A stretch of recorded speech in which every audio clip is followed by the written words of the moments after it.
Our stewardship season, we will be hearing from our various church committees, and our first committee to launch us this year is our property committee, and so we welcome Keith Morrow. Pumpkin in hand.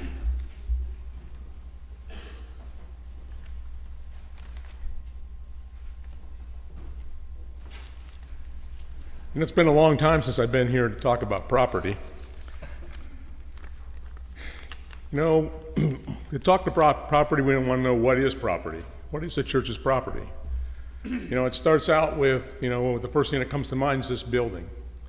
This is property. Putnam House is property. The parking lot is church property.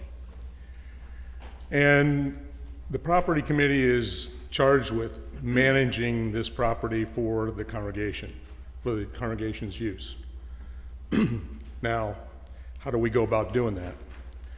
It changes as depending on what the property is. This is a wonderful structure that was built over 100 years ago. And it's a place where we come to worship. It's beautiful. It's irreplaceable, I think. And so we managed to maintain its integrity, its historical integrity, its feel of worship. But downstairs we have other things going on. We have groups that come and use our facilities. AA, church will go there after church for some the congregation will go there after church for some fellowship. There's people in and out of here all the time. We are in the middle of the community. So that's a big responsibility. We have Putnam House, which is our church office. It gets managed a little bit differently because it is an office space. But not only are we managing all these properties for the benefit of our congregation and the community, they have to be kept, we try to maintain them in their historical integrity. For instance, Putnam House. Last year, you noticed we ripped the front porch off of Putnam House. That all came together because, one, the roof needed replaced after 100 years. We had some rot around the front entryway. We had a space that was too hot in summer, too cold in winter, and it just didn't look good. And put it back the way it looked in 1900, which left us an open space. It's much more inviting. For people who come to our office to do business with the church, it's a nicer space. A lot of what property committee does is invisible. You may see it going on when it happens, but after it's done, people forget about it. Our elevator is a good example. That was a big project last year. A project that is sorely needed by our aging congregation. This year's project was the organ restoration. You don't see it.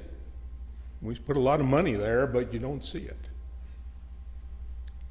New floors downstairs in the nursery and the classrooms, after carpet that had been down since the mid-'80s. So, it was due. So those are the things that the kinds of things that happen here. And I think that it's important for us to remember the past, but you have to realize that it has to serve us today. And I think that's what our mission is to try to make it comfortable, maintain its integrity, and make it useful today. The university took it on the chin last year when they tore down the Frank L. Packard building and turned it to green space with the idea of building something new. A lot of historic preservationists were upset. But I think Frank L. Packard wouldn't realize that if you design a building and it no longer functions in the future, then its use becomes minimal.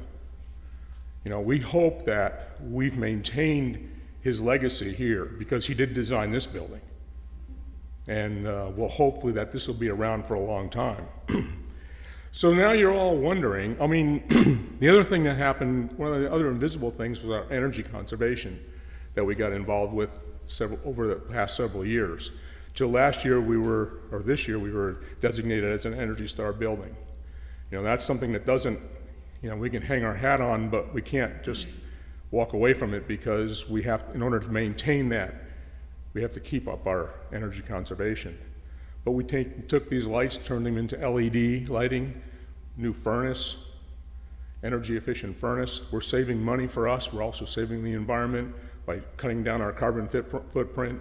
And we're making, hopefully, this place more comfortable. I think, we no longer have the big swings in temperature that we used to have. So now you want to know why I brought the pumpkin here. Here we are.